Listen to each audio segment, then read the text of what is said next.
যে স্বচ্ছ সরোবরের হাঁস কখনো কাদার মধ্যে যায় না, সিংহ কখনো শেয়ালের সাথে বন্ধুত্ব করে না।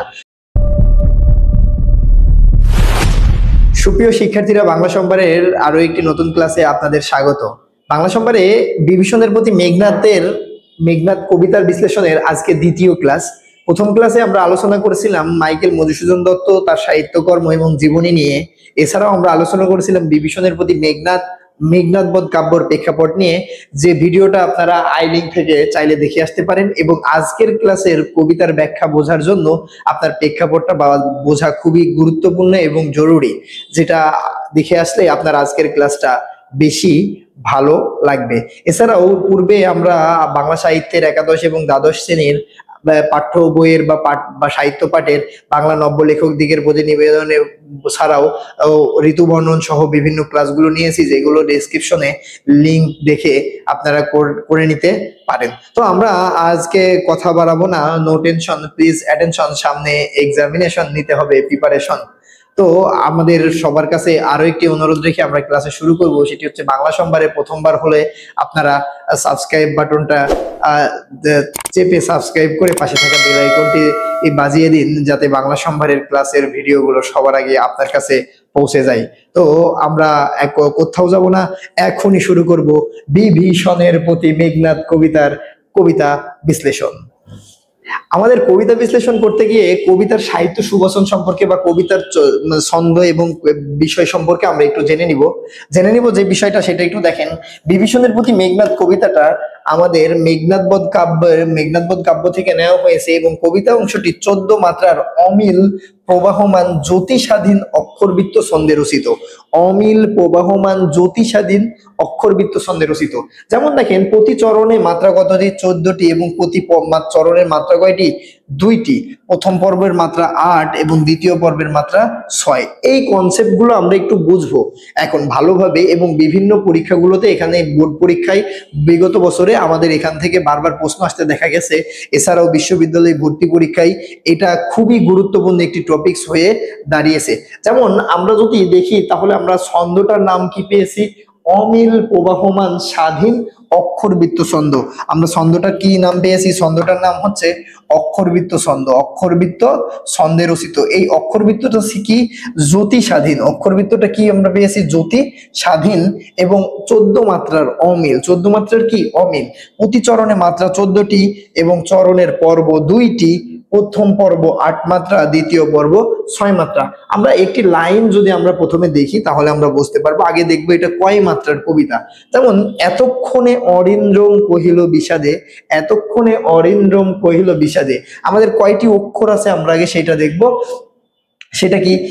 1 1 2 3 4 5 6 7 8 9 10 11 12 13 14।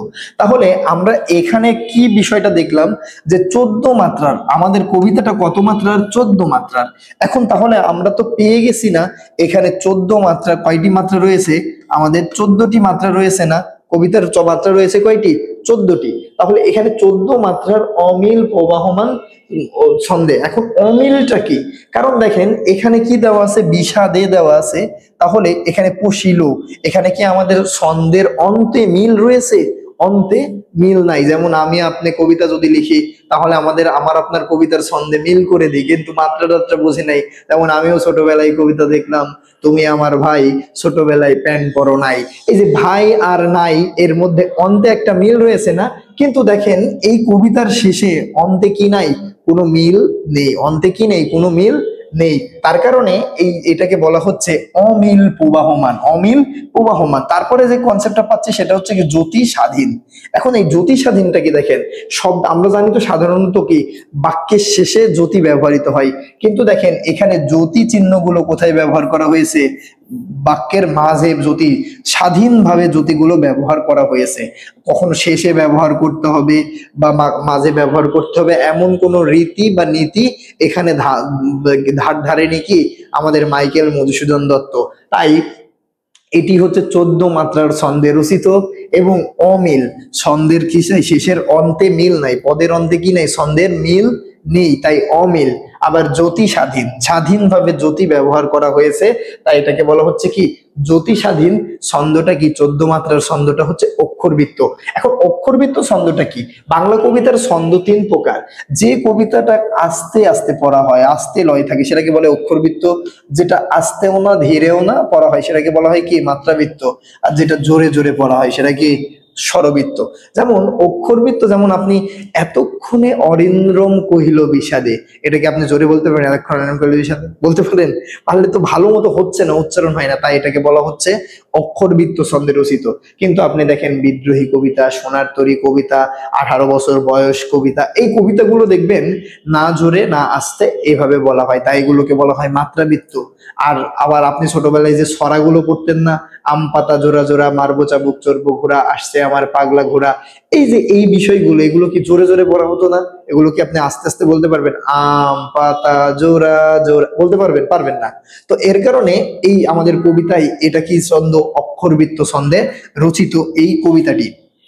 তো আমরা এখানে দেখলাম এবং পরবর্তীতে আমরা যে তথ্য দেখেছি প্রত্যেক চরণে মাত্রা 14টা জেনেছি, প্রত্যেক চরণে পর্ব 2টা, মানে 2 অংশ। কবিতার চরণগুলো বলতে গিয়ে প্রথম অংশ একবার বলতে হয়, পরের অংশ দেখবেন মাঝখানে একটা স্পেস, খণ্ড অংশ বা ছোট একটা স্পেস বা হচ্ছে কি যে মানে বিরাম হলেও নিতে হয়, তাই এখানে 2 মাত্রা এবং প্রথম মাত্রা কত 8 এবং দ্বিতীয় মাত্রার পর্ব কত 6। যেমন দেখেন এতক্ষণে অরিন্দ্রম, এতক্ষণে অরিন্দ্রম, এই 1 2 3 4 5 6 7 8, তার মানে এইটুকু এটুকু কত 8 না প্রথম পর্ব। তারপরে দেখেন কহিলা বিষাদে 1 2 3 4 5 6, তাহলে কি এখানে 6 না? এই 8 যোগ 6 সমান কি ও 14 মাত্রার ছন্দে রচিত। আমরা এইটাই দেখলাম, প্রথম পর্ব 8 মাত্রা এবং আমাদের দ্বিতীয় পর্ব কয় মাত্রা? 6 মাত্রা। প্রথম পংক্তির সঙ্গে দ্বিতীয় পংক্তির চরণে অন্তমিলহীনতার কারণে এই ছন্দের নাম অমিল, মানে অক্ষরবৃত্ত অমিতাক্ষর ছন্দ। এখন এই যে আমাদের অক্ষরবৃত্ত ছন্দটাকে কি বলা হচ্ছে এখানে? অমিতাক্ষর ছন্দ বলা হচ্ছে, কারণ মানে শব্দের বা লাইনের চরণের শেষে অন্তমিল না থাকার কারণে, ছন্দের অন্তমিল না থাকার কারণে সমাধিক পরিচিত, মানে সর্বাধিক পরিচিত। এখন আপনাকে বলা হচ্ছে বিভীষণের প্রতি মেঘনাদ কবিতাটি কোন ছন্দে রচিত? এখানে আপনার অক্ষরবৃত্ত ছন্দ থাকলে দাগাবেন, অক্ষরবৃত্ত নাই অপশনে রয়েছে কি অমিতাক্ষর ছন্দ, তখন আপনি কি দাগাবেন? অমিতাক্ষর ছন্দ দাগাবেন। বিভীষণের প্রতি মেঘনাদ কাব্যাংশটির পংক্তির চারণান্তিক মিল পরিহার করার পাশাপাশি জ্যোতিপাত এবং বিরাম চিহ্নের স্বাধীন ব্যবহার করা হয়েছে। তো আমরা এখন কবিতাটির লাইন বাই এবং শব্দভিত্তিক বিশ্লেষণের চেষ্টা করব। তো আমরা কবিতার বিশ্লেষণটা যদি আমরা দেখি, এখান থেকে আমাদের কবিতাটা শুরু হয়েছে।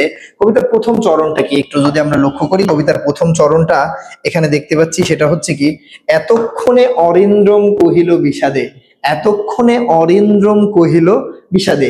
এখানে দেখেন একটা শব্দ পেয়েছি আমরা কি অরিন্দ্রম, অরিন্দম, অরিকে দমন করে যে তাকে কি বলা হয়? অরিন্দম। অরিকে দমন করে কে? এখন অরিকে, এই অরিটা হচ্ছে, এই অরি যাকে বলা হচ্ছে সে কে? আমাদের ইন্দ্রজিৎকে বলা হয় অরি, বা ইন্দ্রদেবকে বলা হয় কি অরি। তাহলে অরিকে দমন করেছে কে? মেঘনাদ। তার মানে এখানে অরিন্দমকে, অরিন্দম হচ্ছে মেঘনাদ। তাহলে এখানে আমাদের বলা হচ্ছে এতক্ষণে অরিন্দ্রম কহিলা বিষাদে, বিষাদে এখানে আরেকটা শব্দ দেখতে পাচ্ছি কি কহিলা, মানে কইল, কহিলা মানে কি কইল। আর বিষাদে শব্দের অর্থ দ্বারা আমরা কি বোঝাচ্ছি? যে দুঃখে, এতক্ষণ কি দুঃখে, মানে মানে বিষাদগ্রস্ত হয়ে দুঃখে বলল, কহিল মানে কি বলল। এতক্ষণ ও বিষাদে বলে, এতক্ষণ অরিন্দম মানে মেঘনাদ বিষাদে বলে। মেঘনাদ কি করছে?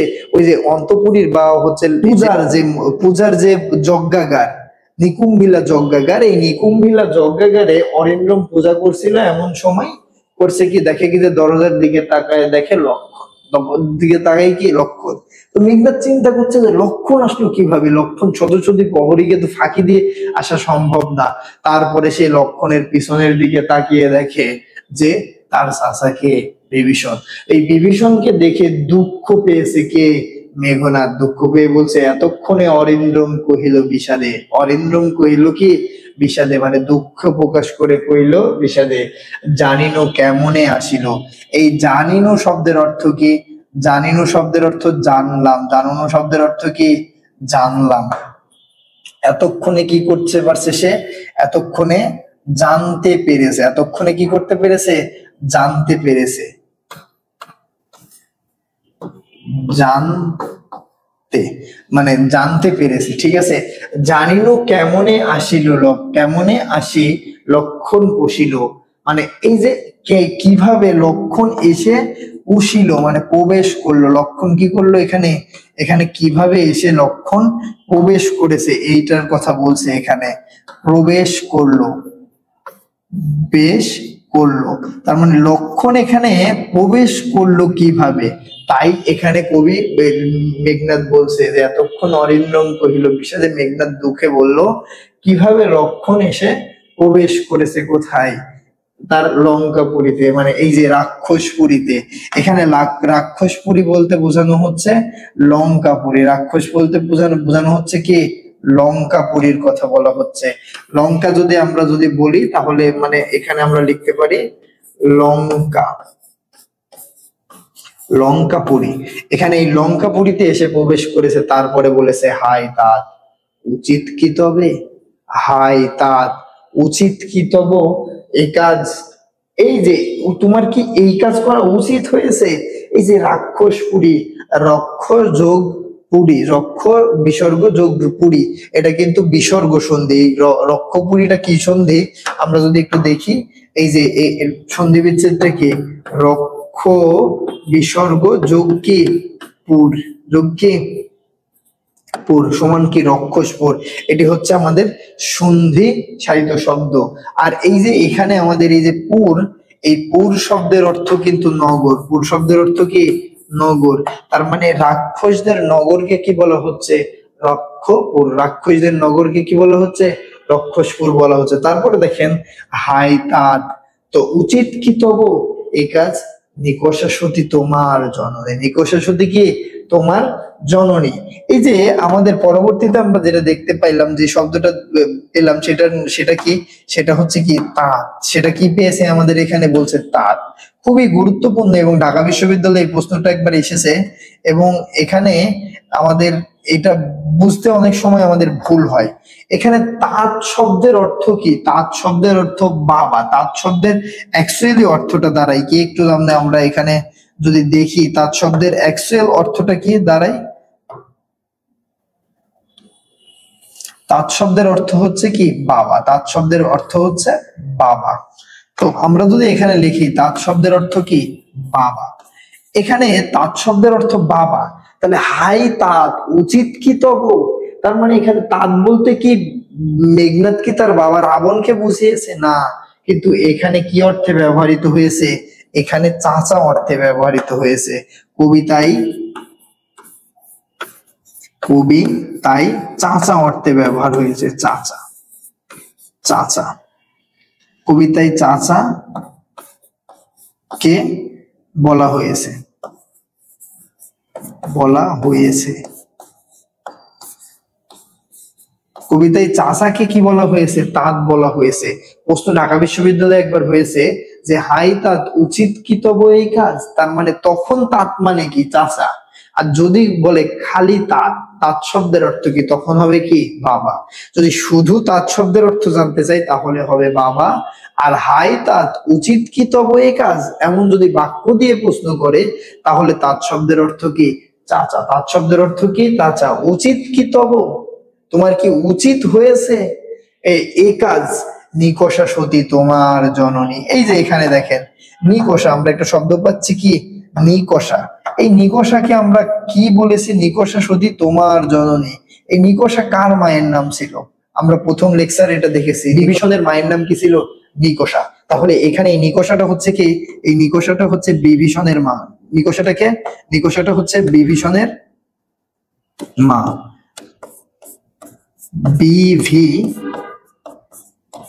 বিভীষণের মা, নিকষা সতী তোমার জননী, এই জননী শব্দের অর্থ হচ্ছে মা, জননী শব্দের অর্থ কি মা। তাহলে এই যে বিভীষণের মায়ের নাম কি নিকষা, বিভীষণের মায়ের নাম নিকষা, তার মানে তোমার মায়ের নাম কি নিকষা। তুমি কিভাবে পারলে লক্ষণকে তুমি লঙ্কাপুরীতে নিয়ে আসতে। কবিতায় এই অংশটুকুতে কবি কি বলেছে দেখেন, এখানে অরিন্দম বলতে মেঘনাথকে বোঝানো হয়েছে, লক্ষণকে। অরিন্দম বলতে কাকে বোঝানো হয়েছে? অরিন্দম বলতে এখানে মেঘনাথকে বোঝানো হয়েছে, মেঘনাথকে বোঝানো হয়েছে। লক্ষণকে নিকুম্ভেলা যজ্ঞাগারে উপস্থিত দেখে মেঘনাথ বিস্মিত এবং মর্মাহত। মেঘনাথ কি বিস্মিত এবং মর্মাহত, তাই তার চাচা এহেন কাজ করা কি উচিত হয়েছে? নিকষা সতী তার মা, তার পক্ষে এমন কাজ করা অনুচিত। এই কথাটা কে বলেছে? এই কথাটা আমাদের বিভীষণ তার চাচা, মেঘনাথ তার চাচা বিভীষণকে বলছে। পরবর্তীতে কবিতায় আমরা যেটা দেখতে পাই, সহোদর রক্ষস শ্রেষ্ঠ শুরি শম্ভু নিব, শুরি শম্ভু নিব, সহোদর রক্ষস শ্রেষ্ঠ শুরি শম্ভু নিব। এখন এই যে এখানে দেখেন শব্দটা আমরা কি দেখছি? সহোদর। সহোদর মানে কি? সমান উদরজার, সমান কি দার? উদরজার। এখন এই উদর মানে হচ্ছে পেট, উদর মানে কি? উদর মানে পেট। সহোদর বহুব্রীহি সমাস, সহোদর কি? বহুব্রীহি সমাস। সহোদর অর্থ হচ্ছে ভাই, সহোদর অর্থ কি? ভাই। আর এটা যদি আমরা ব্যাকরণিক দিক থেকে দেখি, বহুব্রীহি সমাস, বহুব্রীহি সমাস, বহুব্রীহি সমাস, ঠিক আছে? এটা হচ্ছে বহুব্রীহি সমাস। আমাদের ফার্স্ট পেপার থেকে কিন্তু সেকেন্ড পেপারের কোশ্চেন গুলো থাকে। রক্ষস শ্রেষ্ঠ কি এখানে বলা হচ্ছে? কি বলা হচ্ছে? রক্ষস শ্রেষ্ঠ। কাকে বলা হচ্ছে রক্ষস শ্রেষ্ঠ? কে রক্ষস শ্রেষ্ঠ? কে এখানে রক্ষস শ্রেষ্ঠ? আমরা কবিতায় বারবার দেখেছি রাবণকে এখানে রক্ষস শ্রেষ্ঠ বলা হয়েছে। তাহলে আমরা যদি এখন দেখি রক্ষস শ্রেষ্ঠ কে? রক্ষস শ্রেষ্ঠ রাবণ। তোমার ভাইয়ের নাম কি? ভাইয়ের নাম হচ্ছে রাবণ। তোমার ভাই রাক্ষসদের মধ্যে শ্রেষ্ঠ। তারপরে কার কথা বলা হচ্ছে? তারপরে দেখেন এখানে কবি বলেছেন কি? কবি বলেছেন যে তোমার ভাই রক্ষস শ্রেষ্ঠ। তারপরে এখানে বলা হচ্ছে শম্ভু সলীব, শম্ভু সলীব। এই যে এখানে শম্ভু সলীব বলতে কাকে বোঝানো হচ্ছে? এখানে শম্ভু সলীব বলতে বোঝানো হচ্ছে কুম্ভকর্ণকে। কুম্ভকর্ণ, এখানে শম্ভু সলীবকে কুম্ভকর্ণ। এখন এই কুম্ভকর্ণকে কেন শম্ভু সলীব বলা হয়? কুম্ভকর্ণ সেতে তার যজ্ঞ এবং তার ধ্যান দ্বারা তিনি শিবের মতো একটা ত্রিশূল অস্ত্র পেয়েছিলেন, এবং তাকে কি দেওয়া হয়েছিল? আমরা প্রথম ক্লাসে শিখছি যে তাকে 6 মাস ঘুম পাড়ে এবং 6 মাস যুদ্ধ করার মতো বর দেওয়া হয়েছিল। তো এখানে শম্ভু সলীব বলতে বোঝানো হচ্ছে শিবের ত্রিশূলের মতো অস্ত্র। কিসের মতো অস্ত্র? এখানে যদি আমরা দেখি তাহলে আমরা বলতে পারি কি ত্রিশূলের মতো অস্ত্র, মতো কি অস্ত্র, ত্রিশূলের মতো অস্ত্র। এই ত্রিশূলের মতো অস্ত্রকে বলা হচ্ছে কি শুম্ভ শনিব। এই শুম্ভ শনিব বলতে বোঝানো হচ্ছে কুম্ভকর্ণকে, এবং এই কুম্ভকর্ণ ছিল এই যে আমরা এখানে পরবর্তীতে দেখতে পাচ্ছি কুম্ভকর্ণ। তাহলে তুমি এখানে আমাদের বলছি তুমি কি রাক্ষসদের, তোমার নিকষা হচ্ছে তোমার মায়ের নাম, তোমার ভাই রাবণ রাক্ষস শ্রেষ্ঠ, রাক্ষস যোগ জ্যেষ্ঠ, রাক্ষস শ্রেষ্ঠ সন্ধি সাধিত শব্দ। শুম্ভ শনিব তোমার আরেকটা ভাইকে কুম্ভকর্ণ ভাতুষপুত্র। এই যে এখানে দেখেন শব্দটা ভালো করে লক্ষ্য করবেন, তো শব্দটা কি বলছে এখানে? ভাতুষপুত্র বলছে। ভাতুষপুত্র মানে কি? ভাইয়ের ছেলে। ভাতুষপুত্র মানে কি? ভাইয়ের ছেলে। তাহলে এখানে ভাতুষপুত্র কে? এই কবিতায় আমরা এখানে দেখতে পাই ভাতুষপুত্র বলতে আমাদের মেঘনাথকে বোঝানো হচ্ছে। মেঘনাথ কি? কার ভাইয়ের ছেলে? মেঘনাথ হচ্ছে রাবণের ছেলে, তাই এখানে ভাতুষপুত্র মানে ভাইয়ের ছেলে, ভাইয়ের ছেলে। তাহলে ভাইয়ের ছেলেকে, ভাইয়ের ছেলে বাসব বিজয়ী, বিজয়ীকে বলা হচ্ছে এই ইন্দ্রজিৎকে বিজয় করেছে যে বাসব বিজয়ীকে এখানে মেঘনাদ, মেঘনাদ, বাসব বিজয়ী মেঘনাদ। তো এখানে আমাদের বলছে সহোদর রক্ষস শ্রেষ্ঠ শম্ভু স্বর্ণলীপ, আর কুম্ভকর্ণ ভাতুষপুত্রকে, তার ভাতুষপুত্রকে ভাইয়ের ছেলেকে মেঘনাদ। তারপরে দেখেন নিজ গৃহপত্তাৎ দেখাও তস্করে। আমরা এখানে তাঁত শব্দের অর্থ কবিতায় কি জেনেছি? চাচা। তাঁত শব্দের অর্থ কি জেনেছি? দেখাও তস্করে। এই তস্কর বলতে এখানে কি বোঝানো হচ্ছে? মানুষ। এই নিচু শ্রেণীর মানুষ কে এখানে? নিচু শ্রেণীর মানুষ এখানে লক্ষণ। এখানে কে? লক্ষণ। তুমি লক্ষণকে কি দেখাচ্ছ? যে নিজের গৃহের পথ, নিজের বাড়ির পথ দেখালে তুমি লক্ষণকে। তাই কথা বলছে চন্ডালেরে আনি বসাও রাজার আলোয়। চন্ডালেরে আনি কি করো তুমি?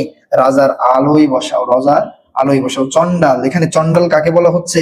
চন্ডাল বলা হচ্ছে লক্ষণকে। চন্ডাল বলতে কি বোঝানো হচ্ছে? চন্ডাল বলে নিচু শ্রেণী, নিচু শ্রেণীর মানুষকে কি বোঝাচ্ছে এখানে? চন্ডাল বোঝাচ্ছে। তার মানে চন্ডালের এখানে কি লক্ষণকে বসাও আনি রাজার আলয়। এই আলয় শব্দের অর্থ কি? আলয় শব্দের অর্থ এখানে কবি কি বলছে? আলয় মানে হচ্ছে বাড়ি। আলয় মানে কি? বাড়ি। তুমি রাজার ঘরেতে, রাজার বাড়িতে বসাও।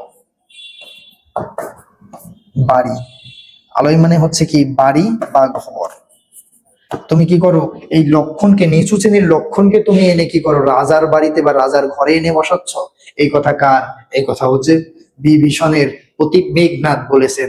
মেঘনাদ কি কি বলছেন, যে তার চাচাকে বলছেন যে তুমি বাসব্বী বা তুমি রাক্ষস রাবণের সহোদর, তোমার আরেকটা ভাই কুম্ভকর্ণ তোমার ভাতিজা, ভাইয়ের পুত্রকে, ভাইয়ের পুত্র হচ্ছে বিভীষণ, যে ভাইয়ের পুত্রকে মেঘনাদ, বাসব ত্রাস, বাসব বিজয়ী, তারপরেও তুমি কি করছো, নিচু শ্রেণীর লক্ষণকে, চন্ডালকে তুমি এনে বসাইছো কোথায়?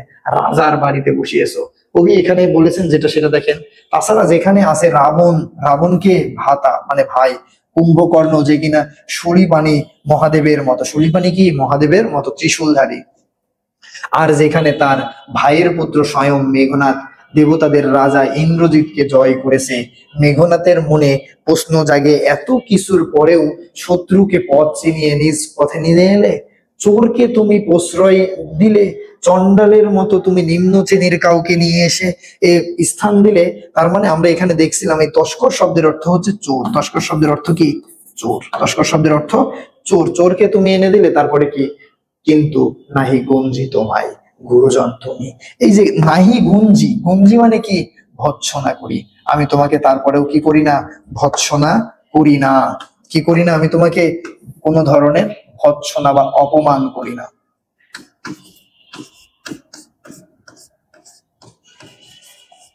ভৎসনা, আমি তারপরেও তোমাকে কি করি না? কি কিন্তু নাহি গঞ্জি তোমা গুরুজন তুমি, তুমি আমার কি? গুরুজন, তুমি আমার গুরুজন। তারপরে বলছে পিতৃতুল্য সারদার যাব অস্ত্রাগারে, তুমি আমার কি? পিতার মতো। পিতৃতুল্য মানে কি? পিতৃতুল্য মানে হচ্ছে পিতার মতো, পিতার মতো। তুমি আমার পিতার মতো সারদার যাব অস্ত্রাগারে। অস্ত্র যোগ আগার সমান কি? অস্ত্রাগার। অস্ত্র যোগ আগার সমান কি? অস্ত্রাগার। ভঞ্জীব, কবি এখানে বলছে এটা ভঞ্জীব রামানুজ সমন ভবনে। রামানুজ, রামানুজকে এখানে, এখানে রামানুজ হচ্ছে কে? লক্ষণ। রামানুজকে এখানে লক্ষণ, লক্ষণকে সমন ভবনে, সমন ভবনে, ভালো করে লক্ষ্য করুন, সমন ভবনে, সমন মানে কি? যুদ্ধ, ভবনে মানে কি? যুদ্ধের মাধ্যমে, যুদ্ধের মধ্য দিয়ে।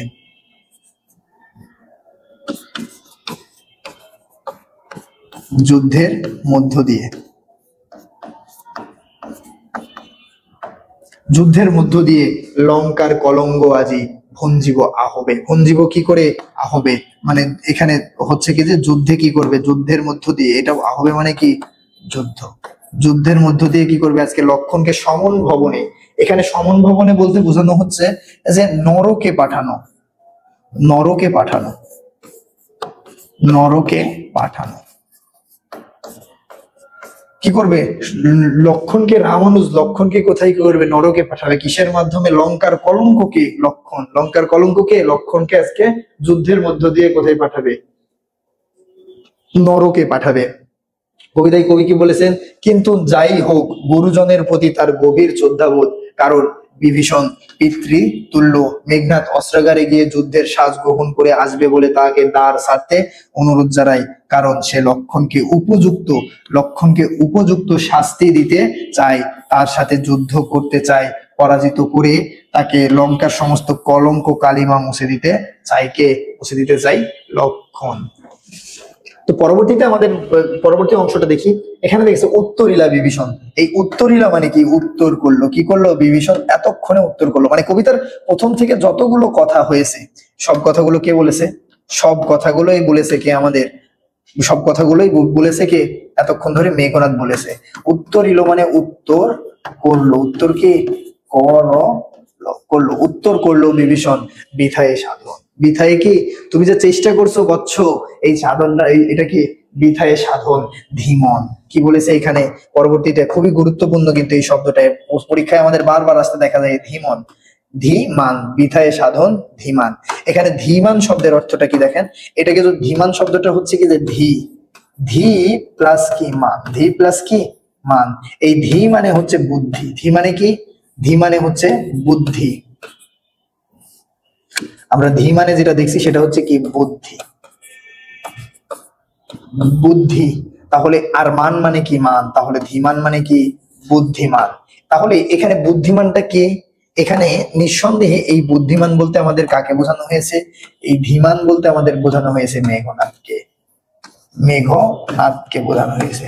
তাহলে এখানে বলছে কি উত্তরীলা বিভীষণ বৃথায় সাধন ধীমান, মানে তুমি কি বুদ্ধিমান কিন্তু তোমার এই সাধনা কি বৃথা। তাহলে এখানে ধীমানকে মেঘনাদ, ধীমান হচ্ছে মেঘনাদ। রাঘব দাস আমি, রাঘব দাস আমি। এই যে এখানে দেখেন বলছে রাঘব দাস আমি, রাঘব মানে কি? এখানে রাঘব মানে এখানে হচ্ছে রামকে বোঝানো হচ্ছে। তাহলে রামের দাস আমি, কি কার দাস? রামের, রামের দাস আমি। কি কার দাস? আমি রামের দাস। আমি কি প্রকারে তাহার বিপক্ষে কাজ করিব, রক্ষিতে অনুরোধ, মানে তোমার অনুরোধ। রক্ষিতে মানে কি? এখানে আমাদের রক্ষিতে বলতে বোঝাচ্ছেন কি? রাখতে। রক্ষিতে বলতে কি বোঝাচ্ছে? এখানে রাখতে বোঝাচ্ছে, যে তোমার অনুরোধ রাখতে আমি রামের বিরুদ্ধে কি কাজ করব, কিভাবে কাজ করব। তোমার অনুরোধ রাখতে আমি রামের বিরুদ্ধে কিভাবে কাজ করব। উত্তরীরা কাতর রাবণী, উত্তরীরা কি? কাতর রাবণী।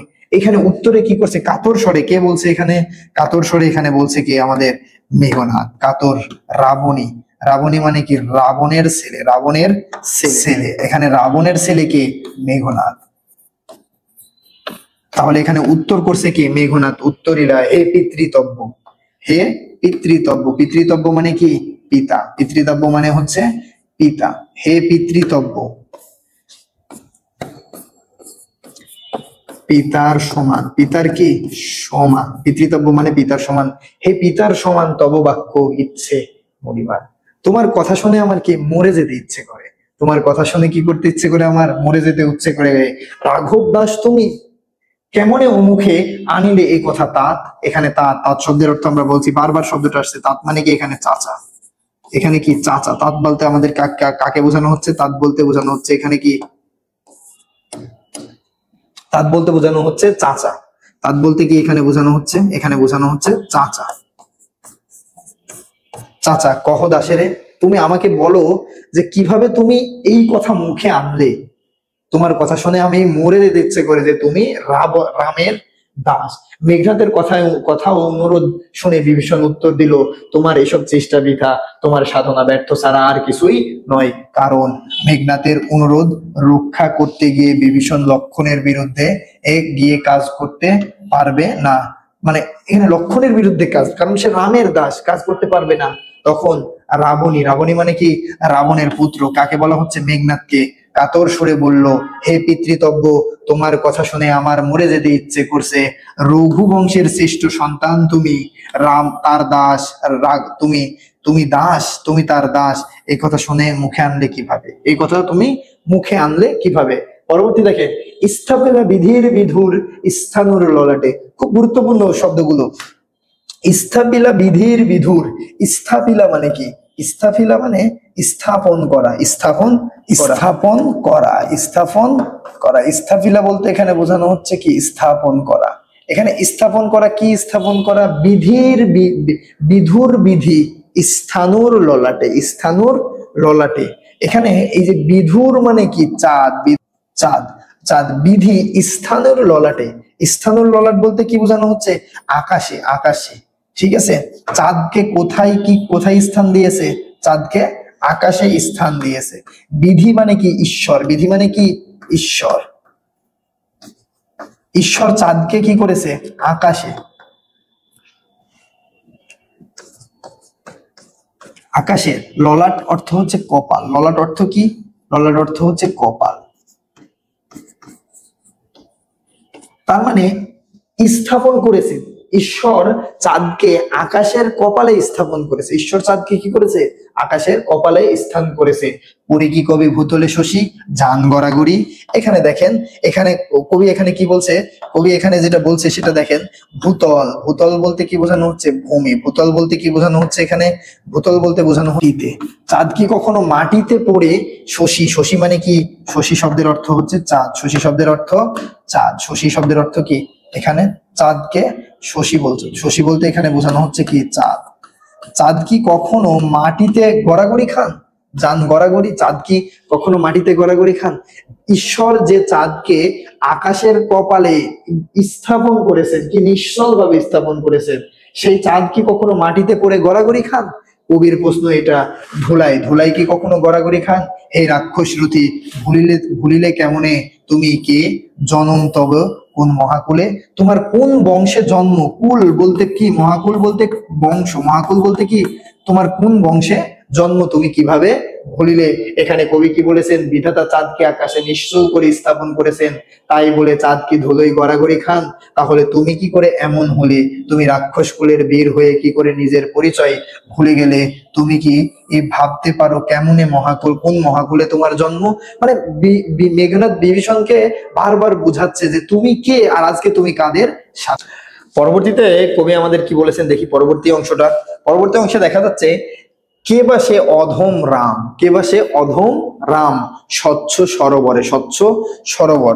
এখন এই যে আমরা এখানে দেখতে পাচ্ছি সরোবর শব্দটা, একটু ভালো করে লক্ষ্য করেন, সরোবর স্বচ্ছ দীঘা বা পুকুর। তো কে বা সেই অধম রাম স্বচ্ছ সরোবরে করে কেলি রজহংস, করে কেলি কি? রাজহংস। মানে কেলি মানে কি? সাঁতার কাটা। কেলি মানে কি? যে সাঁতার কাটা। কেলি শব্দের অর্থ এখানে বোঝানো হচ্ছে কি? সাঁতার কাটা, সাঁতার কাটা। তার মানে স্বচ্ছ সরোবরে সাঁতার কাটা কি? রাজহংস বলতে এখানে বোঝানো হচ্ছে কি? রাজহাঁস। রাজহংস বলতে বোঝানো হচ্ছে কি? রাজহাঁস, রাজহাঁস। তো যে রাজহাঁস স্বচ্ছ সরোবরে সাঁতার কাটে, মানে স্বচ্ছ পুকুরের স্বচ্ছ জলের পানিতে যে রাজ সাঁতার কাটে, সে রাজ পঙ্কন কাননে। পঙ্কন কানন মানে পঙ্কন বলতে বোঝানো হচ্ছে কি? যে কাদা, কাদার মধ্যে। সেই হাঁস কি কাদার মধ্যে কখনো যায়? যায় কি কভু? যে হাঁস স্বচ্ছ পুকুরে সাঁতার কাটে, যে রাজহাঁস, সেই রাজহাঁস কি কাদার মধ্যে কখনো যায়? তাই বলছে, যায় কি কভু? প্রভু পঙ্কিল ছললে। মানে এই পাক যুক্ত বা কাদা যুক্ত পুকুরে, কাদার পুকুরে যে রাজহাঁস কি করে? যে রাজহাঁস মানে স্বচ্ছ সরোবরের মধ্যে সাঁতার কাটে, সেই রাজহাঁস কি কখনো কাদার মধ্যে যায়? শৈবালের ধামের মধ্যে। ভালো করে দেখেন, শৈবালের ধাম, শৈবাল মানে এখানে বোঝা যাচ্ছে শ্যাওলা যুক্ত, শ্যাওলার মধ্যে। সেই শ্যাওলার মধ্যে কি যায়? সেই যে রাজহাঁস স্বচ্ছ সলিলে বা স্বচ্ছ পানিতে সাঁতার কাটে, সে কি কাদাযুক্ত শ্যাওলা ছত্রাক পানিতে যায়? তারপরে দেখেন গুরুত্বপূর্ণ, খুব গুরুত্বপূর্ণ যে শব্দ দুটি এখানে রয়েছে, একটা কি? মৃগেন্দ্র। একটা শব্দের অর্থ, একটা শব্দ কি বলছে এখানে? মৃগেন্দ্র। মৃগেন্দ্র বলতে বোঝানো হচ্ছে সিংহ। মৃগেন্দ্র বলতে কি বোঝানো হচ্ছে? সিংহ। মৃগেন্দ্র হচ্ছে সিংহ। আর এখানে কেশরী শব্দের অর্থ দ্বারা বোঝানো হচ্ছে কেশর যুক্ত। কেশরী শব্দের অর্থ দ্বারা বোঝানো হচ্ছে কেশর যুক্ত। তার মানে এই কেশর যুক্ত সিংহ, কেশর যুক্ত সিংহ কবে? হে বীর কেশরী সম্ভব শ্রীগালে, সম্ভাসে শ্রীগালে। মানে কখনো এই শ্রীগাল শব্দের অর্থ কি? শ্রীগাল শব্দের অর্থ হচ্ছে শেয়াল। শ্রীগাল শব্দের অর্থ কি? শেয়াল। তার মানে এই কখনো মানে কেশর যুক্ত সিংহ কখনো শেয়ালের সাথে, শেয়ালের সাথে বন্ধুত্ব করে। মেঘনাদ তার চাচাকে বলছে, তুমি রাজহংস, স্বচ্ছ সরোবরে সাঁতার কাটা রাজহংস, এই রাজহংস কখনো কাদা শ্যাওলাযুক্ত পুকুরের মধ্যে যায়? তুমি মৃগেন্দ্র কেশরী, তুমি কি? মৃগেন্দ্র কেশরী, কেশরযুক্ত সিংহ তুমি, বনের রাজা তুমি। এই কিশোরযুক্ত সিংহকে কখনো যদি সম্ভাসে, কখনো যদি শেয়াল ডাকে, সেই শেয়ালের সাথে মিত্রতা ভাব মানে বন্ধুত্ব করে। কখনো বন্ধুত্ব কি করে শেয়ালের সাথে? বন্ধুত্ব, শেয়ালের সাথে কখনো বন্ধুত্ব করে সিংহ। এই কথা কে বলছে? মেঘ বলছে। অজ্ঞ দাস, অজ্ঞ দাস বিজ্ঞ তুমি। ভালো করে লাইন, শব্দের লাইন দুইটা আমাদের একটু ব্যাখ্যা করতে হবে, কারণ এখান থেকে অজ্ঞ দাস, অজ্ঞ মানে কি? এখানে অজ্ঞ মানে বোঝাতে চাচ্ছে যে মানে মূর্খ, মূর্খ। আর বিজ্ঞ তুমি, তুমি কি? জ্ঞানী। তুমি কি? জ্ঞানী। বিজ্ঞ বলতে বোঝানো হচ্ছে এখানে তুমি জ্ঞানী। তুমি, তোমাকে যে আমন্ত্রণ করেছে সে মূর্খ, তুমি তো জ্ঞানী। অবেদিত নাহে তোমার চরণে, তোমার কাছে তো কিছু অবেদিত মানে অজানা কিছু, তোমার কি? অজানা নয়, তোমার কাছে তো কিছু অজানা নয়।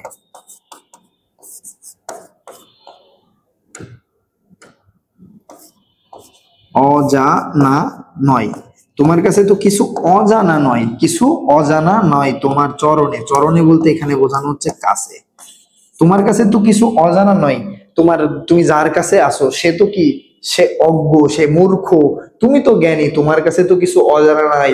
যে স্বচ্ছ সরোবরের হাঁস কখনো কাদার মধ্যে যায় না, সিংহ কখনো শেয়ালের সাথে বন্ধুত্ব করে না, তোমার কাছে তো এগুলো অজানা নয়। তারপরে কবি এখানে যেটা বোঝাতে চেয়েছেন, আর কি সে অধম রাম, তুমি কি তা জানো না, তুমি কি তা জানো না। এটা কি তার চাচাকে বলছে। রাজহংস কি কখনো কাদা ময়লা ঘোলা জলে যায়, সাঁতার কাটে, সে তো স্বচ্ছ সরোবরের জলকেলি করে। স্বচ্ছ সরোবরে কি করে, জলকেলি করে বেড়ায়। সে তো বদ্ধ জলাশয়ে ঘোরাঘুরি করে না। পশুরাজ সিংহ কি কখনো দেখেছো শেয়ালের সাথে সখ্য গড়ে তুলতে, কিংবা সামনে তার কাছে মাথা নত করতে, শেয়ালের কাছে কখনো করে না।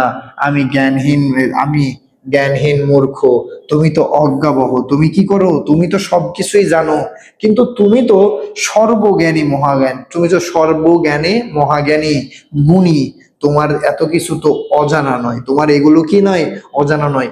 মেঘনাদ এখানে চেষ্টা করছে তার চাচার প্রকৃত জ্ঞান এবং বোধ ফিরে নিয়ে এসে তাদের পক্ষে নিতে। তুমি যে তোমার নিজ আত্মীয়দের ত্যাগ করেছো, এই কথা এখানে বলছে। তারপরে দেখেন কি বলেছে, ক্ষুদ্রমতি নর 16 লক্ষণ রহিলে অস্ত্র বোধে কি সম্বোধ সংগ্রামে। ক্ষুদ্রমতি এখানে কি বলছে, ক্ষুদ্রমতি নর। এখানে ক্ষুদ্রমতি নর বলতে বোঝানো হচ্ছে কাপুরুষ। এখানে লক্ষণকে কি বলছে, লক্ষণ হচ্ছে কাপুরুষ। লক্ষণ এখানে কি কাপুরুষ।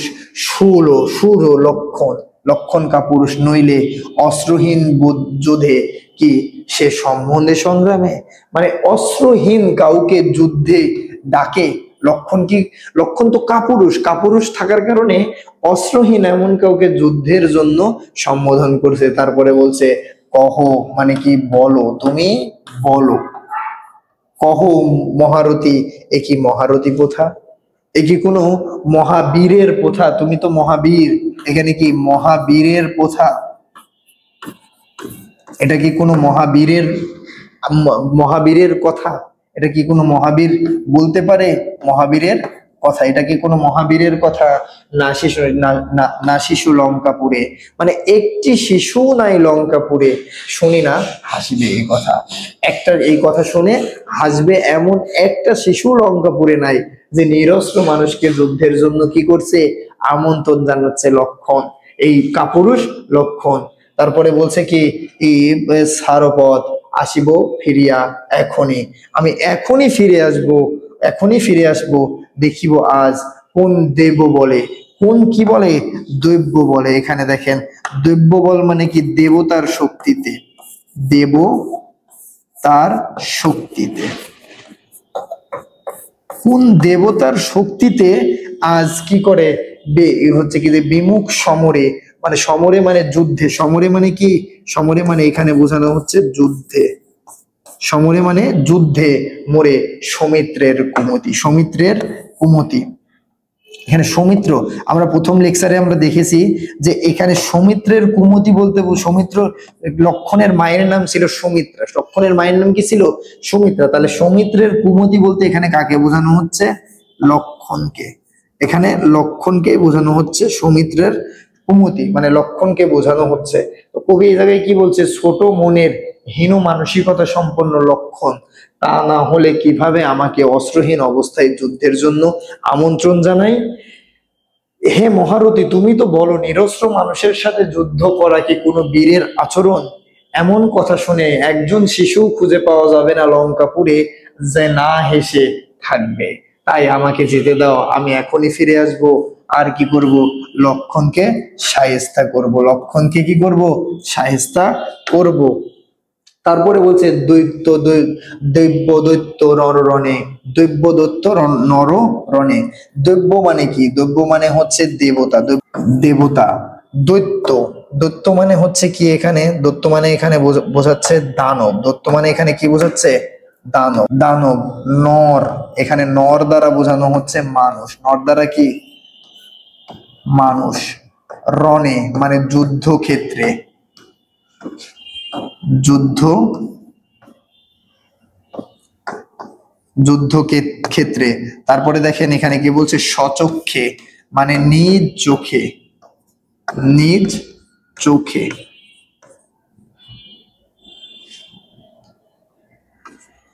নিজ চোখে দেখেছে, তার মানে এখানে বলছে রাক্ষস শ্রেষ্ঠ পরাক্রম দাসেরে, রাক্ষস শ্রেষ্ঠ পরাক্রম দাসরে। কনসেপ্টটা দেখেন, দৈব্য দানব এবং মানুষ যুদ্ধক্ষেত্রে লড়াই করতে দেখেছে, নিজ চোখে লড়াই করতে দেখেছে কাকে, রাক্ষস শ্রেষ্ঠকে। রাক্ষস শ্রেষ্ঠকে, এই রাক্ষস শ্রেষ্ঠ কে, রাক্ষস শ্রেষ্ঠ এখানে কাকে বোঝাচ্ছে, রাক্ষস শ্রেষ্ঠ বলতে বোঝানো হচ্ছে এ মেঘনাথ। রাক্ষস শ্রেষ্ঠ বলতে বোঝানো হচ্ছে কাকে, রক্ষচেষ্টকে বোঝানো হচ্ছে মেঘনাথকে। কাকে বোঝানো হচ্ছে এখানে, মেঘনাথকে। মেঘনাথ যে ইন্দ্রদেবের সাথে বা ইন্দ্র দেবতার সাথে যে যুদ্ধ করেছে, সেই যুদ্ধ মানুষ দেখেছে, দেবতারা দেখেছে, দানবেরাও দেখেছে যে মেঘনাথ কেমন যুদ্ধ করেছে পরাক্রম দাসেরে। কি দেখে ডরিব এ দাস হেন দুর্বল মানবে। আমি এই দুর্বল মানুষকে দেখে কিভাবে আমি কি করব, এই লক্ষণকে দেখে, এই লক্ষণকে দেখে আমি কি কারণে ভয় পাবো যে তুমি আমাকে ছেড়ে দিলে আমি চলে যেতে পারি, এই কথা বলেছে। হে বীর, দেখো দৈত্য দানবের সাথে আমার যুদ্ধ তো তুমি স্বচক্ষে দেখেছো, সেখানে আমার পরাক্রম বীরত্ব তো তুমি জানো, তাহলে এই দুর্বল মানুষ বা লক্ষণকে আমি কেন ভয় পাবো, আমি কেন ভয় পাবো। পরবর্তীতে কবি বলেছেন দেখেন, নিকুম্বিলা যজ্ঞাগারে পবেলে পশিলে দম্ভি, আজ্ঞা করো দাসেরে শাস্তি নরাধমে। শাস্তি নরাধমে মানে দম্ভি বলতে কি, অহংকার করছো। কিসে কিসে বসে অহংকার করছো, যে উপাসনালয়ে বসে দম্ভ করছো তুমি। মানে হচ্ছে নিকুম্বিলা যজ্ঞাগারে এসে দম্ভ করছে কে, লক্ষণ। কাকে দম্ভ করছে, আজ্ঞা করো দাসেরে তুমি আমাকে বলো শাস্তি নরাধম। আমি আমি তাকে কি করি, শাস্তি দেই। এই নরাধমকে কি করি, শাস্তি দেই। মানে আমি শাস্তি দিই কাকে, লক্ষণকে শাস্তি দেই। তুমি আমাকে লক্ষণকে শাস্তি দিতে আদেশ করো। লক্ষণকে কি করে, শাস্তি দিতে আদেশ করো, আদেশ করো। তুমি আমাকে লক্ষণকে শাস্তি দিতে আদেশ করো। তব জন্ম পুরে তার পদার্পণ করে বনবাসী। পদার্পণ করে কি, বনবাসী। যাদের যাদের বনবাসে পাঠিয়েছে তাদের এর আপন জনেরাই, তাদেরকে আমি কি করব, বনবাসে পাঠাবো। তাদেরকে কি করব, আমি বনবাসে পাঠাবো। চাচাকে বলছে পদার্পণ করে এ বনবাসী। হে বিধাতা নন্দন কাননে, ভোমের দুরাচার দত্ত প্রফুল্ল কবনে কীট বাস। এই যে এখানে নন্দন কানন, নন্দন কানন বলতে কি বোঝানো হচ্ছে, এখানে নন্দন কানন বলতে কবি যেটা বোঝানো হচ্ছে লঙ্কাপুরী। নন্দন কানন বলতে বোঝানো হচ্ছে ফুলে সাজানো, ফুলে ফুলে সাজানো, ফুলে সাজানো। এখানে ফুলে সাজানোটা কি, লঙ্কাপুরী। ফুলে সাজানোটা হচ্ছে লঙ্কাপুরী। এই ফুলে সাজানো লঙ্কাপুরী ভ্রমরের মতো, ভ্রমর ভ্রমর ভ্রমে দুরাচার দত্ত কীটবাস। ভ্রমরের মতো কি, ভ্রমর, ভ্রমরের মতো দুরাচার দত্ত প্রফুল্ল কমলে কীটবাস। কীট মানে কি, পোকা। কীট মানে কি, এখানে পোকা। এখানে কীট মানে পোকা বলা হচ্ছে কাকে, বলা হচ্ছে লক্ষণকে। কাকে বলা হচ্ছে, যে এখানে আমাদের যেটা বলা হচ্ছে যে প্রফুল্ল কাননে, যে লঙ্কাপুরীর মতো ফুলের বাগানের মধ্যে পোকার মতো কে, লক্ষণ হচ্ছে কি পোকা। লক্ষণ একটা কি, কীট বা পোকা। কহতাৎ সহিব কেমনে, কিভাবে আমি এই কষ্ট সহ্য করব, হেন অপমান আমি ভাতৃপুত্র তব। ভাতৃপুত্র মানে কি, তোমার ভাইয়ের ছেলে, তোমার কি ভাইয়ের, ভাইয়ের ছেলে হয়ে, ভাইয়ের ছেলে হয়ে আমি কিভাবে সহ্য করব। তুমিও হে রক্ষমণি, রক্ষমণি সহিজ কেমনে। রক্ষমণি বলতে কি, রাক্ষসদের মণি, রাক্ষসদের মাথার তাজ। তুমি তুমি কিভাবে এটা সহ্য করছো। দেখেন নিকুম্বিলা যজ্ঞাকারে নির্ভীক চিত্তে যে অহংকার এই করেছে, অহংকার লক্ষণ করেছে, তুমি আমাকে অনুমতি দাও সেই নরাধমকে উপযুক্ত শাস্তি দান করি। হে প্রভু, এই শ্রীমতী মনোরম বাগানের ফুল করে কেন তুমি দুরাচার দানবকে নিয়ে এসেছো? ভুল করে কেন তুমি দুরাচার দানবকে নিয়ে এসেছো? এ কি অপূর্ব সুন্দরে বিকশিত ফুলের মধ্যে কীটের মতো নয়, মানে পোকার মতো নয়? বলো কি করে আমি তা কেমনে মেনে নেব? তোমার ভাইয়ের পুত্র হয়ে কি করে সহ্য করব আমি এই অপমান? আর রক্ষস কুলের বীর হয়ে তুমি তা কিভাবে সহ্য করছো? এই কথা কাকে বলছে? মেঘনাদ তার চাচা বিভীষণকে বলছে। এখানে বলেছে, দেখেন বলেছে বিরত সতত পাপ দেবকুল এবে, দেবকুল তবে। তো এখানে বিরত বলতে কি, বিরত থাকে, সতত মানে সব সময়, সব সময়, সব সময়, সব সময় বিরত থাকে পাপ থেকে। কারা? দেবতারা। পাপ থেকে বিরত থাকে কারা? দেবতারা। দেবতারা সবসময় পাপ থেকে বিরত থাকে। এবে পাপ পূর্ণ লঙ্কাপুরী, এখন পাপে পূর্ণ হয়ে গেছে কি লঙ্কাপুরী। প্রলয়ে যেমতি এই বসুধা ডুবেছে, লঙ্কাও এ কাল সলিলে। লঙ্কাও এখন কাল সলিলে বলতে কি, মানে শেষ সময়, মানে মানে হচ্ছে কি যে শেষ সময়ে। লঙ্কারও এখন সময় কি হয়ে গেছে? শেষ হয়ে গেছে। লঙ্কাও এখন শেষ সময়ে ডুবতে বসেছে। রাঘব পদাশ্রয়ে, রাঘব বলতে এখানে বোঝাচ্ছে আমাদের কাদেরকে, কাকে বোঝাচ্ছে? রামকে। পদাশ্রয়ে মানে পায়ে, পায়ে কি করেছে? আশ্রয়। তাই রামের পায়ে কি করেছে? লঙ্কাপুরী ডুবতে গেছে পাপে, তার কারণে রামের পায়ে আশ্রয় নিয়েছে কে? আশ্রয়ীতে আমি। আমি কি এখানে? আমি হচ্ছে বিভীষণ। এখানে কে বলছে?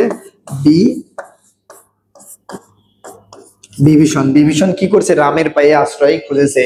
পরদোষে কে চায় মজিতে, মানে অন্যের দোষে নিজেকে কে দোষী করতে চায়, তাই পর্যন্ত বলছে, এই কথা বলছে। মনে রেখো দেবতারা সদা পাপ থেকে দূরে থাকে, লঙ্কাপুরী এখন পাপে পূর্ণ। ঝড় ঝঞ্ঝায় পৃথিবীর মতো ডুবতে বসেছে লঙ্কাপুরী, তাই আমি রঘুবংশের রামচন্দ্রের পদাতলে আশ্রয় নিয়েছি। তাছাড়া অন্যের দোষ মাথায় নিয়ে কি বিপদে পড়তে চাই? পরবর্তীতে কবি বলেছে, দেখেন রুশিলা বাসবত্রাস। রুশিলা মানে কি? রুশিলা বলে গর্জন, গর্জন করে। কি করেছে? গর্জন করে। বাসবত্রাস, বাসবত্রাসকে এখানে মেঘনাদ। এই কথা শুনে মেঘনাদ গর্জন করে। গম্ভীর যেমতি নিশির অম্বরে মন্দ্রে। অম্বর বলতে বোঝানো হচ্ছে কি? আকাশ। অম্বর বলতে বোঝাচ্ছে কি এখানে? অম্বর বলতে বোঝায় আকাশ। আকাশে মেঘচ্ছন্ন, মেঘচ্ছন্ন আকাশ যেমন করে গর্জন করে, মেঘচ্ছন্ন আকাশ যেমন করে গর্জন করে, তেমনি ভাবে মন্দ্রে জিতেন্দ্র কপি, মানে বজ্রপাতের সাথে, বজ্রপাতের সাথে আকাশ যে এইভাবে কি করে ওঠে? মন্দ্রে মানে মেঘ, মন্দ্রে মানে কি? মেঘ। মেঘ জিতেন্দ্র কপি মানে বীজ বজ্রপাতের মতো করে, বজ্রপাতের মতো করে কহিলা বীরেন্দ্র বলি। ধর্ম পথগামী হে রাক্ষস রাজনুজ। ধর্ম, তুমি তো আজকে ধর্মের পথে গেছো। ধর্ম পথগামী হে রাক্ষস রাজানুজ, রাক্ষস রাজ অনুজ, তার মানে রাক্ষস রাজার ছোট ভাই। রাক্ষস রাজার কি? ছোট ভাই। কে এখানে? বিভীষণ। কে এখানে? বিভীষণ। রাক্ষস রাজার ছোট ভাই বিভীষণ। বিখ্যাত জগতে তুমি, তুমি তো জগতে কি? বিখ্যাত। কোন ধর্মমতে কও দাসের শুনি? কোন ধর্মমতে মানে কোন ধর্ম অনুসারে দাসেরে কও শুনো? জ্ঞাতি আত্মীয়তা, আত্মীয়তা। তারপরে ভ্রাতৃত্ব মানে ভাই, ভাইকে, ভাইকে এবং জাতিকে সকলে নীলা জলঞ্জলি। তুমি তো ধর্মের কথা বলছো, কোন ধর্ম মতে বলা আছে যে ভাই, আত্মীয় এবং নিজ জাতিকে কি করা যাবে? কি করবে? দূরে ঠেলে দিতে হবে, বহিষ্কার করতে হবে, এমন কথা কোন ধর্ম মতে বলা আছে? এই প্রশ্ন বিভীষণের কাছে কার? মেঘনাথের। তাই এখানে বলছে যেমন মেঘনাথ, মেঘনাথ ক্ষুদ্র ক্ষুব্ধ হলো, সেই ক্ষোভে গভীর রাতের স্তব্ধ পরিবেশ ভেঙে আকাশে হাওয়ায় মেঘ যেমন গর্জন করে, এই মেঘের গর্জনের মতো বীর তখন আক্রোশে বিভীষণকে বলল, তুমি বিখ্যাত কোন ধর্ম অনুসারে এই কথা বলো বলো বলছো, যে কোন ধর্ম মতে আত্মীয়তা, জাতিত্ব এবং ভ্রাতৃত্ব সবকিছু জলাঞ্জলি তুমি দিলে, কোন ধর্মে এই কথা বলা রয়েছে? শাস্ত্র বলে গুণবান যদি পরগুণ, গুণবান যদি হয় পরজন, গুণবান যদি কি পরজন, মানে যে শাস্ত্র বলে, শাস্ত্র মানে কি ধর্ম, শাস্ত্র মানে কি ধর্ম বলে গুণবান যদি পরজন, গুণবান যদি কি পরজন, পরজন মানে কি অপর, অপর গুণবান মানে যদি গুণ আলা যদি কি হয় অপর হয়, গুণহীন স্বজন তথাপি, গুণহীন স্বজন তথাপি, তথাপি মানে কি তার চেয়ে নির্গুণ স্বজন শ্রেয়। গুণহীন পরজনের চাইতে নির্গুণ, নির্গুণ মানে গুণহীন, মানে গুণবান পরজনের সাথে গুণহীন, গুণহীন, গুণহীন আত্মীয় শ্রেয়। পর পর সদা, পর সব সময় পর থাকে। এই লাইনের ব্যাখ্যা, এই সব অংশটুকুর ব্যাখ্যা কি পরীক্ষায় বহুবার আসছে এই শব্দটুকু, পর সব সময় কি থাকে, পর থাকে। এই শিক্ষা হে রক্ষবর কোথায় শিখলে, কোথায় থেকে তুমি এই শিক্ষা শিখলে যে মানে গুণবান কে তুমি আত্মীয়দের ত্যাগ করে তুমি অনাত্মীয়দের গ্রহণ করছো। কিন্তু বৃথা গুঞ্জি তোমায়, বৃথা ভৎসনা করি, কি করি আমি, বৃথা তিরস্কার করি বা ভৎসনা করি, তোমাকে আমি কি করছি, বৃথা তিরস্কার করছি। হেন সহ বাসে হে পিতৃতব্য, পিতৃতব্যকে এখানে চাচা, পিতৃতব্য মানে কি এখানে চাচা, হে পিতৃতব্য বর্বরতা কেন না শিখিবে, কেন তুমি বর্বরতা শিখবে না, এই কথা কার, মেঘনাথের চাচা বিভীষণকে বলছে। গতি যার নিঃস্ব নিঃস্বে দুর্মতি, মানে যে নিচু জাতের মানুষদের সাথে চলাচল করে সে তো নিচু জাতের মানুষের মতোই কথা বলবে বা হীনমন্যসতের মতোই কথা বলবে। কবি এখানে বলেছেন যে এই জন্য শাস্ত্রে বলে, এই জন্য শাস্ত্র বলে গুণবান যদি পরজন হয় তা পর হয় কখনো আপন হয় না, পর কখনো কি হয় না, আপন হয় না। গুণহীন মূর্খ হলেও আপনজন সব সময় আপনই থাকে, তাই গুণবান পরজনের থেকে গুণহীন স্বজন উত্তম, গুণহীন স্বজন উত্তম। এমন শিক্ষা তুমি কোথায় কোথায় থেকে পেলে? অবশ্য আমি অযথাই তোমাকে তিরস্কার করছি, যাদের সাথে থাকো তাদের হীনতা বর্বরতা কেন শিখবে না, চিন্তা যার অসৎ, হীন যাদের মানসিকতা সে তো নিচের দিকেই ধাবিত হবে, সে তো কি হবে, নিচের দিকেই ধাবিত হবে। বিভীষণের প্রতি মেঘনাদ কবিতায় কবি এখানে মেঘনাদের কথার মধ্য দিয়ে বিভীষণকে বারবার তার সুপথে নিয়ে আসতে চেষ্টা করেছেন, তার নিজের জাতিত্ব এবং নিজের ভ্রাতৃত্বের এর বিষয় বোঝাতে চেষ্টা করেছেন এখানে মেঘনাদ বারবার।